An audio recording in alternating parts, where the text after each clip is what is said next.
Hello, it's Dawn Michelle and welcome back to my channel. Today we're going to be doing our first Playing with Pairs of 2025. Super excited because I have a couple of new tarot decks that have come into my collection over the last couple of months. And so I thought it would be fun to kind of get them out and do a little playing with pairs and see if I can find some oracles to pair with each of them. Now, disclaimer, I have used this one. I've been using it since I got it. But I'm going to try it with a couple of different oracle decks. I think for each tarot deck, I have one indie oracle and one mass market oracle that I'm going to pair with it. So we'll just have a little play and see what we think and see how these decks all work out together. So for our first pairing, we have the mass market edition of the Lumina Tarot. So this is actually was an indie deck and it came out mass market, which is amazing because I was on the hunt for it as an out of print indie deck, and for one, could never find it, and when I did come across it on a very, very rare occasion, it was way outside of my budget. So I am really happy to see that this is now in print and available at mass market. And today we're going to be pairing it with two different oracle decks. The first one we're going to pair it with is the indie oracle, which is the connected and free oracle. Now this one is indie and out of print. Maybe they'll bring this one out mass market as well. And it is by the same creator.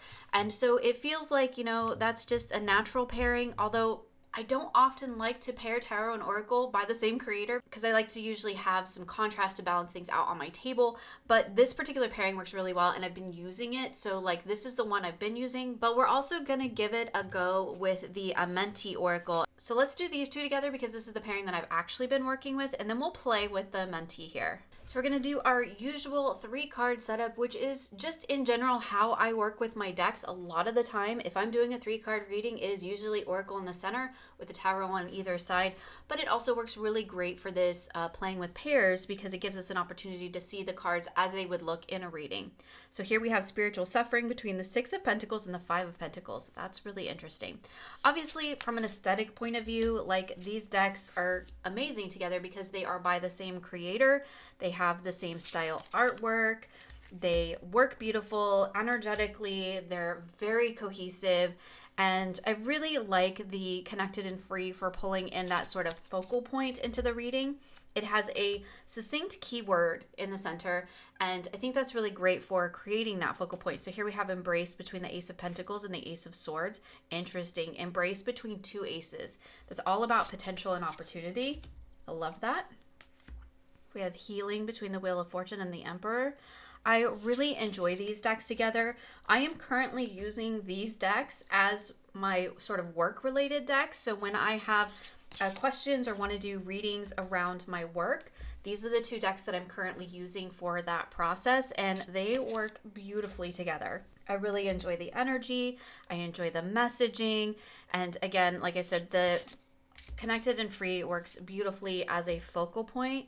So here we have sensual expression between 5 of Swords and the Chariot. It's beautiful. I love the artwork in this deck. I love the art style of this particular creator, and I'm really excited that the Lumina is out mass market. I really think it's a brilliant deck. I love working with it, besides just aesthetically being gorgeous, and I like the art style in it.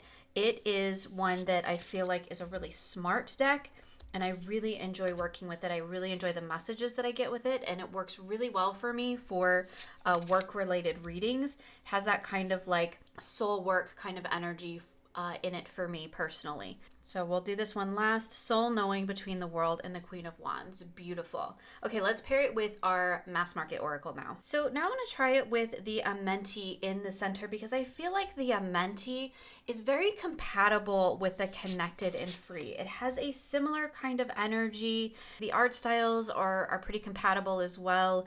I feel like they work together aesthetically. But I do like that this one in particular has like an I am statement, and I think it would actually be really fun to pair all 3 of these together. So to have the tarot, the connected and free is that focal point, you have your tarot with the Lumina around it, and then to pull like as a wrap up Amenti oracle for that sort of takeaway I am statement.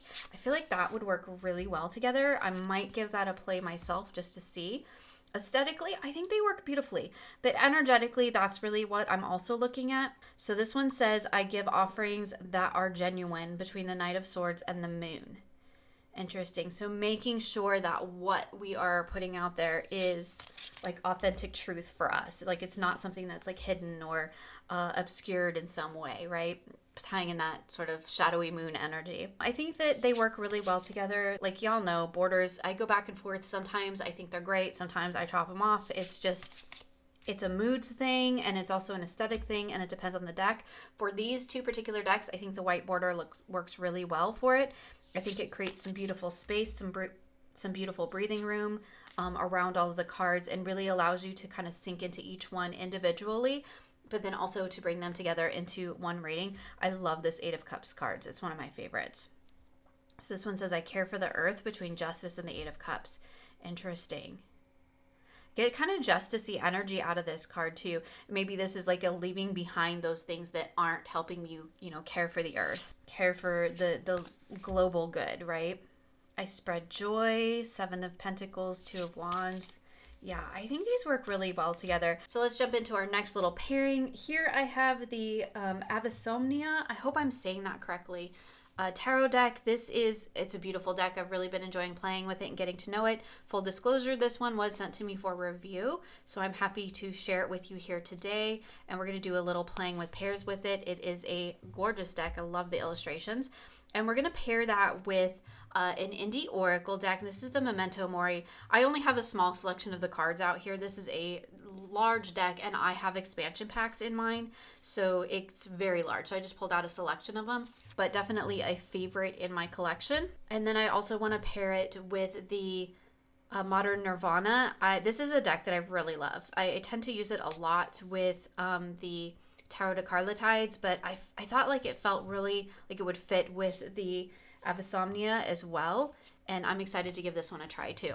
So let's start with the Indie Oracle. So this is a pairing that I thought would be really fun because even though the art styles are slightly different, these are more like illustrations, and in the Memento Mori we have more like collaged art going on. Even though it's two different styles, I feel like they're very compatible, and I feel like it's the simplicity and the color and the energy of these two decks that feel like they sit in alignment with each other. There's a little bit of a sort of Memento Mori-ish vibe to the Avasomnia, which I really enjoy. That's kind of one of the things that like really calls to me about this deck.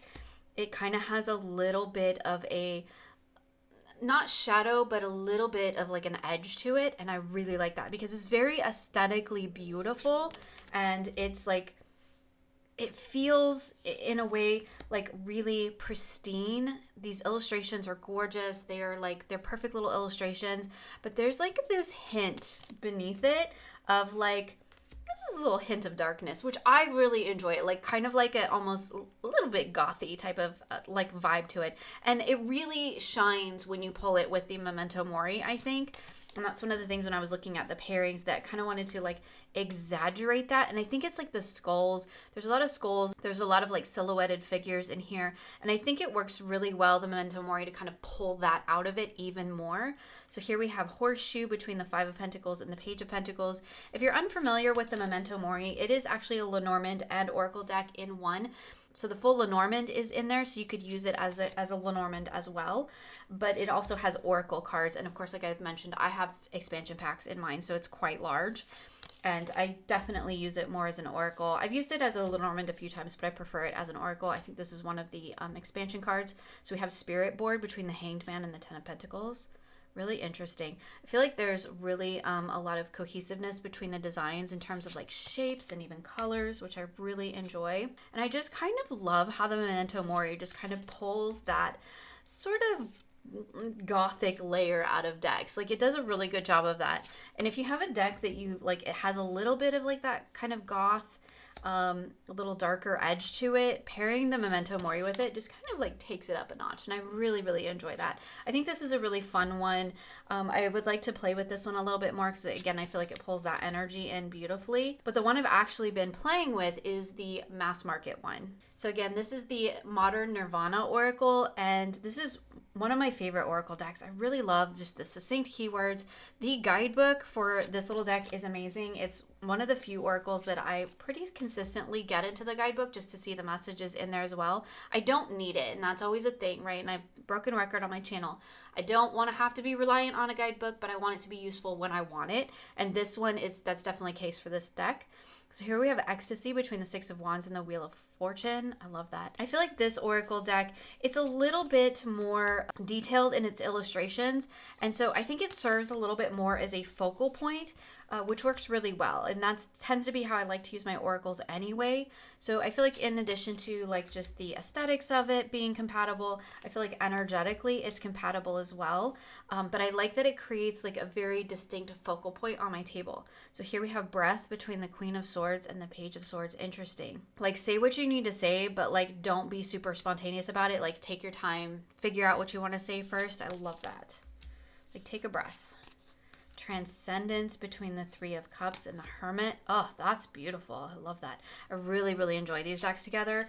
These ones, again, full disclosure, when I've been playing with a pair versus when I just try it for the first time. This is the pairing that I've been playing with as I've been getting to know this deck. And I've really been enjoying it. I've got some really wonderful readings out of it. And I have a few other little decks that I pull in. It's great with dice casting. I've done quite a few little dice casting adventures with these two decks together. And it's really fun because we've got this beautiful sort of minimal artwork. And then we add that layer with the dice over the top of it. And it just really makes a very rich, robust reading. And I really, really enjoy it. It's been wonderful. Nirvana between the Nine of Swords and the Six of Pentacles. Beautiful. Okay, so let's move on to our next little selection of decks. I have for our tarot, I have the Good Fortune Tarot. Now, full disclosure, I have played with this deck. I've done some readings with it, but I have not paired it yet. So these are brand new pairings. I've just been getting to know the deck on its own. I really enjoy this one. It's got a beautiful energy to it. It's got some really unique, wonderful things going on in the guidebook. Just fantastic. Highly recommend it. It's been a really fun one to play with and I've really been enjoying it, but I haven't paired it yet. So this is exciting to give it a pairing for the first time. So for our mass market deck, we are going to try it with the Woodland Wardens, which is a deck by the same artist. So both of these decks have the same artist to them. And so I thought it might be fun just to try them together. I don't know that they necessarily have the right energy or even the right aesthetics to go together. But when I do have decks that are by the same artist, by the same creator, I do like to give it a try. It's not something I do often, but I like to try it and see how it works out. The Woodland Wardens is kind of like a staple. I use it a lot in my collection, particularly in the later half of the year. And then I'm also going to try it with the Roots and Wings. So this is our indie oracle. And I just really love the energy of this deck. It feels fun. It's got succinct keywords to it. And I feel like maybe energetically, I don't know about artistically, but energetically, I feel like this is going to be a better like resonance and match for the Good Fortune Tarot. I just feel like they're going to go together really well. But let's start with the obvious one first. So this little pairing I think is going to be really interesting because the Good Fortune has a bit of sort of like a fantasy feel to it, which like y'all know, I really enjoy. It feels a little bit gamified and I love that. There's a little bit of that sort of fantasy stepping into another world going on here. And then we have the Woodland Wardens, which actually does not feel fantasy to me. It feels more like grounded in the mundane, in the real world. We have real plants, real animals, and it's an interesting combination when we do this sort of opposite ends of the spectrum here.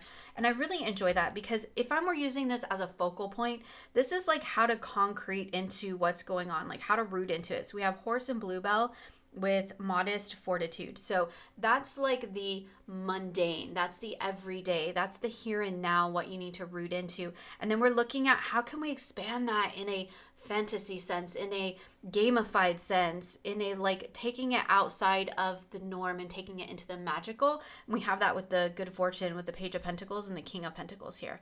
I think that's really cool. I really do enjoy when I can kind of take those really opposite energies and bring them together to really balance each other out. I actually kind of like it. Of course, the art is compatible because it's by the same artist, and that's beautiful. I don't mind so much because the Good Fortune is borderless. I don't mind so much that the border on the Woodland Wardens is kind of like a cream color. I think it works okay for that. Oh, disclosure, I did trim mine and I have edged it. So I kept the border, but I cut it down because the border on the original is like, it's really big for some reason. So I just made it like a normal size border, which also made it closer to tarot size. So it works really well together. But I don't mind the border. I think the border creates a little bit of breathing space. Like this is the real world and this is like the fantasy version, or like the mundane and the magical. That's kind of how I'm looking at these two together, which I actually really enjoy. And I do think they work together really well, artistically even. Same artist, so of course, again, just very different vibes, which is really interesting, but I really like it. So we have the salamander and the black pepper with inspiration between the King of Wands and the Five of Swords. Interesting. Kind of got some mimicking going on here in terms of like layout, which I really enjoy. Of course, color is always a thing. There's lots of color in the Good Fortune, but you could definitely be picking out like color. So my eye immediately went to this flower, this banner, and this heart. So if I tie those together, like that's a message in itself, which is really fun. I like when I can do that with my decks as well. And a more minimalistic deck like that really allows you to hone into that, because the colors become much more predominant, where they kind of, I don't want to say they get lost in a deck like this, because that's not really what I mean, but there's a lot of colors, so there's not like one that's really standing out. So like in this one, it's the kind of brown of the cat, the brown of the seahorse, and the brown of the bird. So tying in all those animals together would be really interesting when we're looking at the bobcat and the blackthorn with patience between the Knight of Cups and the Three of Swords. Like having patience that it is all going to work out. Like you just need to give it some time. Don't rush, give it some time. I really like this. I think it works really well. It's kind of a fun surprise. I didn't think that this was going to be the one that I was going to gravitate towards, but I do. I kind of like them together. Let's try it with the Indie Oracle, the Roots and Wings. Okay, so now I've got the Roots and Wings in here, which I thought maybe might feel a little bit more energetically like it fits, but I don't know. I kind of like the Wood and Moorland, so we'll have to see. This particular deck does also have some cards that tie into the Major Arcana, which is kind of fun. So we've got the World actually here between the Four of Pentacles and the Two of Wands. That's really interesting between these two cards.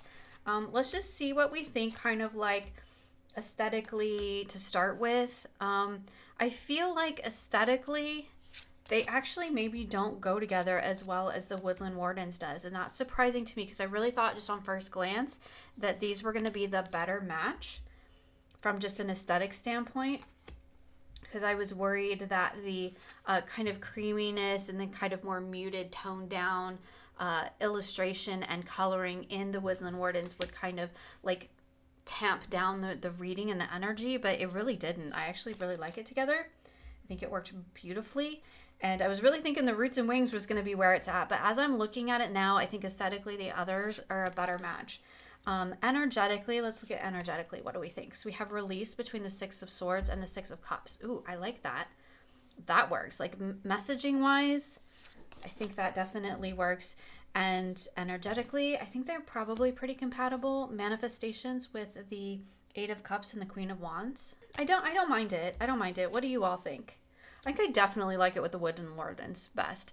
I would love to know if you come up with a pairing for the Good Fortune. Definitely let me know in the comments, because I've kind of gotten to know the deck a little bit. Now I'm really excited to kind of bring it in and bring some Oracle into it. A lot of times when I've got new decks, I'll kind of work with them a little bit on their own first, just so I kind of get to know the deck itself and its energy and how it reads before I start like throwing in other energies in there, right? Before I start infusing other ideas and themes and styles and energies and aesthetics into the reading.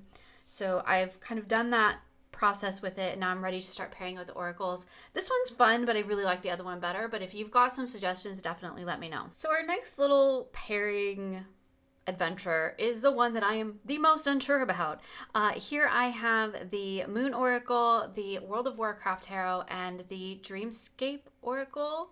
Question mark? I think that's the name of it. I was super excited to hear that a World of Warcraft deck was being made. This is by Insight Edition, and it is full scenic minors, so they've definitely gotten the memo from the community that no more lazy pips, which is lovely. I have to say, okay, so like I played WoW, World of Warcraft, shortened to WoW most of the time. I've played WoW since it came out. I looked it up when I was talking to my members. I think it was like 2004, I think, or something like that. So like it's been a long time. I haven't played it recently in the last like year or two, but pretty much Kevin and I have played almost all of the expansions except the very last one, and like we did the whole 9 yards. I've talked about it before. Like we did the guilds, we did the raids, we did with the whole 9 yards, right? So like I lived in Azeroth. I lived in this world for like over a decade, and I was super excited about this deck. And full disclosure, like I had a moment with my members. I was like, what the hell is going on? Why is it pastel? Because the world itself does not look pastel. So I struggle with this deck because it doesn't look like the game, and there's a huge disconnect for me there. However, I think the deck is absolutely beautiful, so I do want to use it and I want to get to know it, but I really struggled with what to pair it with because it doesn't fit World of Warcraft for me. So anyway, I ended up grabbing a indie oracle. This is the Moon deck. So I was just trying to find decks that like had this pastel kind of soft watercolory vibe to it, and like I legit do not have a lot of decks that have that. Or I guess I should say I don't have a lot of oracle decks that have that look. So I chose this one to give it a try and see if it might work. And then this is the mass market deck that I chose. This is I think it's the Dreamscapes. I have question mark again. The border thing, I guess, just made me think of it, like the blingy insides. So we'll give these a try. Let's try with the indie first and see what we think. So on first glance here, just looking at these together, I really like this from an aesthetic standpoint. This is a very affirmative deck. There's lots of affirmation style messages on it. So we have, I honor the natural process of growth and transformation between the Ace of Pentacles and Justice, but the cards themselves have like fantasy characters on it, and that's just amazing. It brings that soft, lovely, affirmative energy into my game world, and I kind of legit love that. But I'll be honest, this is not a World of Warcraft deck for me, and I think that is partially because of the aesthetic of it, but also partially because I have a deck that I've already associated with World of Warcraft for many years, and it's going to be hard for me to break that association because it's already there, it's already embedded and infused into the deck, so to speak. So I don't know that I will look at this deck and think of it as like a fandom deck, as a World of Warcraft deck. Like my Diablo tarot is definitely, I use it for everything, but it's definitely a fandom deck, right? I can tie in that fandom and the story and the lore of that world into my readings, into my work with that deck. I don't think I'll be doing that with the World of Warcraft deck because it does not feel like the game to me. This does not feel like the world that I spent over a decade in with like my husband and friends and stuff. It does not feel like the world we lived in for a while. So I don't think I'm going to be making that fandom connection to it. But if you're not into that fandom, like that's a good thing. That just shows that you can take a deck like this where you even do know the fandom, you know the lore, you know the history, you know the game world that it comes from, but you don't necessarily have to use it that way, because I don't think I'm going to. I think this for me is such a beautiful combination of taking the idea of affirmation, of sort of that positive thinking, for lack of a better word, and applying it in a fantasy sense. So like gamifying it, right? Like if we gamify affirmations, if we gamify I am statements, I allow stillness to heal and reveal between the Seven of Swords and the Page of Cups, and then we tie in this fantasy sort of energy to it. I love it. These together are actually kind of blowing me away.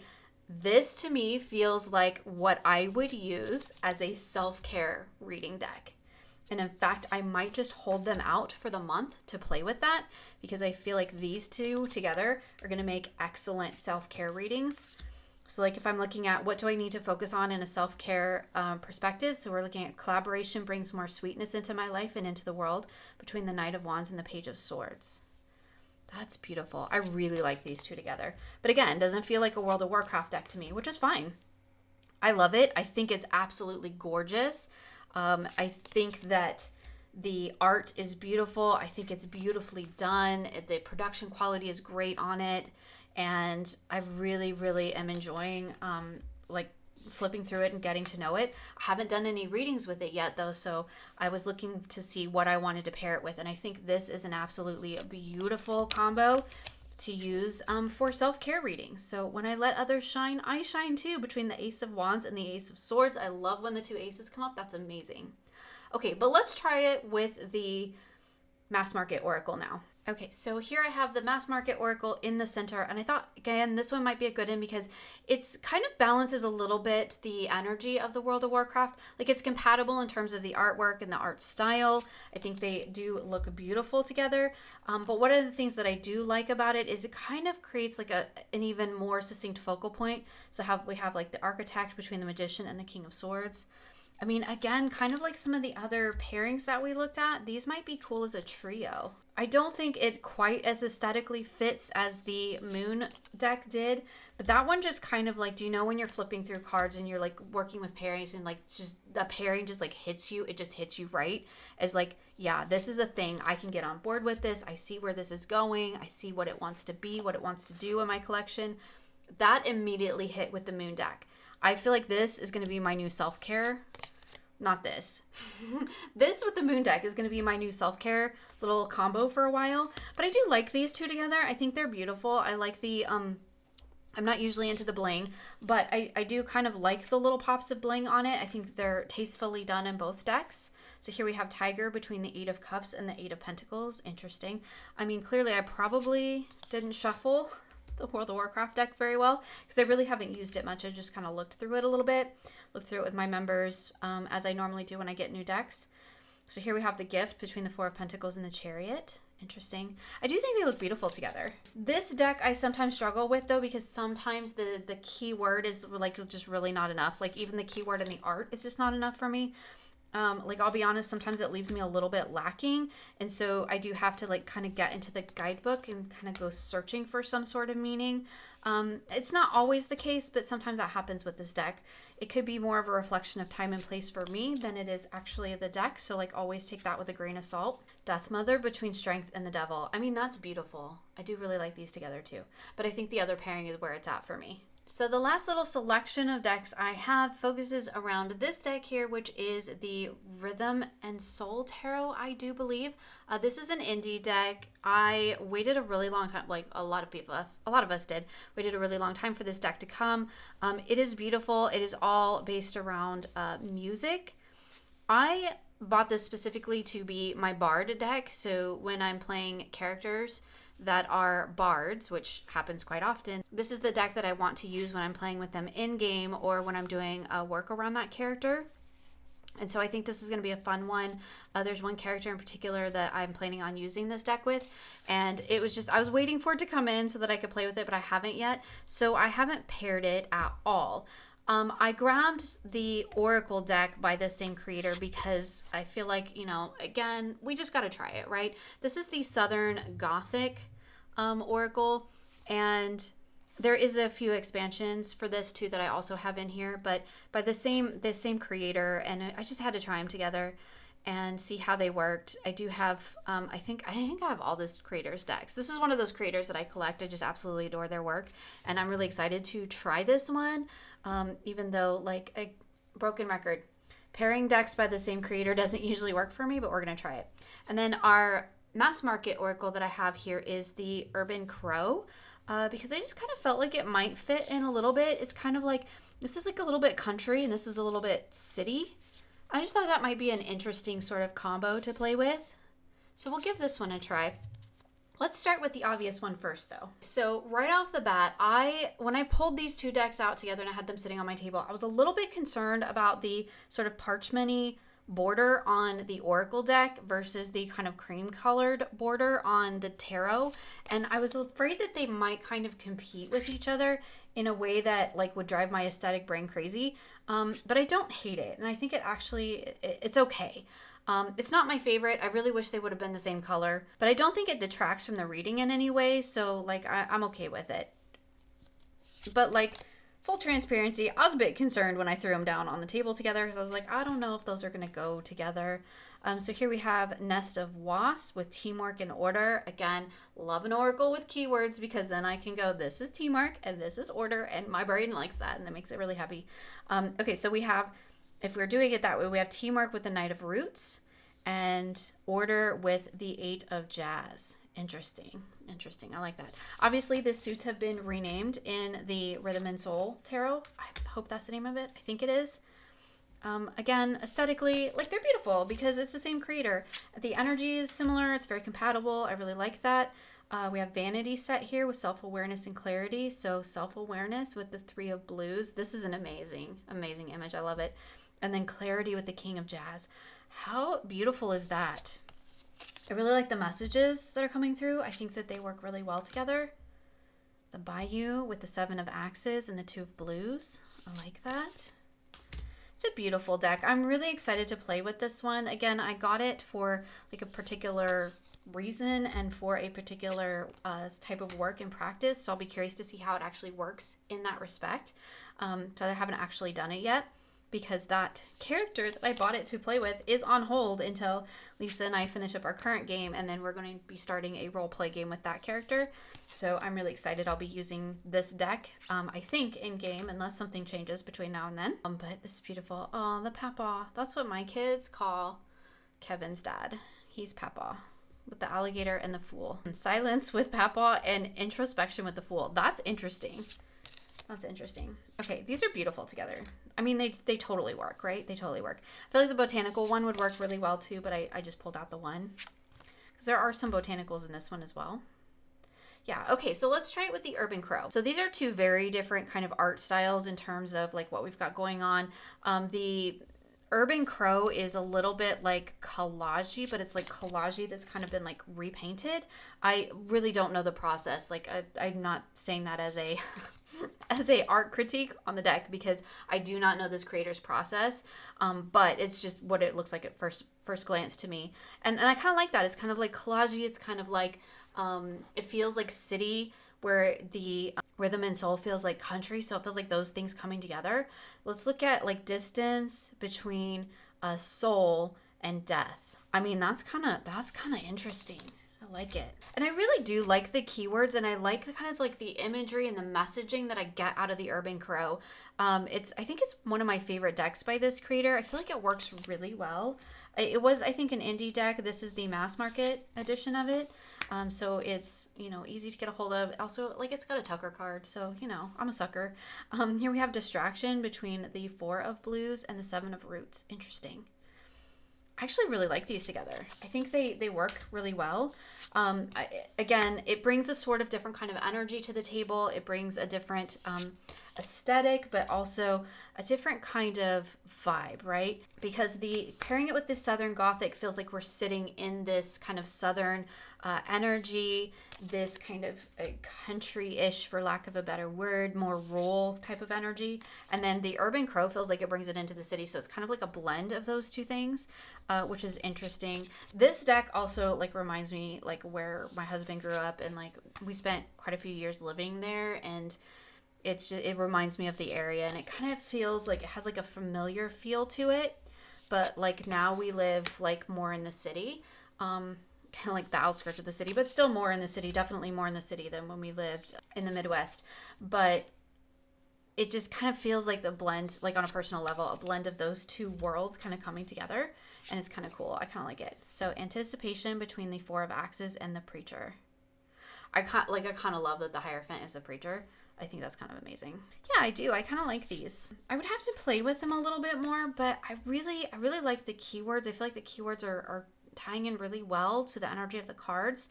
So the messaging is really interesting. So like isolation between the Ace of Axes and the Queen of Jazz. I feel like that's more of like a warning.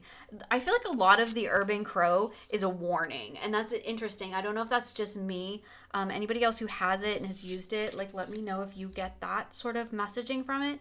But I feel like often when I use the Urban Crow, it's like, hey, this is like the warning. It's almost always like, this is the thing to be aware of, because like it's not going to be great if you don't like pay attention. And so it's just really interesting how that happens with particular decks, get like certain kind of energies or certain kind of vibes. I don't know that that's necessarily the intention behind it, but that's what happens for me every time I read with this deck. It's like, this is the warning. The warning is wrath. You need to be aware of this. Hermit and the Sun. Take some time out, readjust to what it is that you want to do, because you are like edging towards wrath here, right? You're edging towards maybe some overwhelm, because this card definitely feels like it's got overwhelm energy in it. overwhelm that's gonna like make you real unhappy and kind of angry. A Night Between the Lovers and the Eight of Roots. That's beautiful. I really like it. It adds a really interesting layer to my readings, and I really enjoy it. It's kind of fun. Okay. Oh, let's stop with the mama, because of course that's what my kids call Kevin's mom. We have gifts between the mama and the tower. Bring mama gifts or she'll have a tower moment. No, just kidding. So there we have it. Our first playing with pairs for 2025. That's exciting. Playing with some new decks, checking out some new pairs, trying some new things. Finding some definite wins that I'm going to be playing with in January. So keep an eye out at the beginning of February when I will go over all of the decks that I worked with in January and talk about my tarot practice. It is a video that I do pretty much every month. As always, you'll find links for everything I've shown here in the description box of this video. Thank you so much for hanging out with me today. I hope you enjoyed it, and I look forward to sharing with you again soon.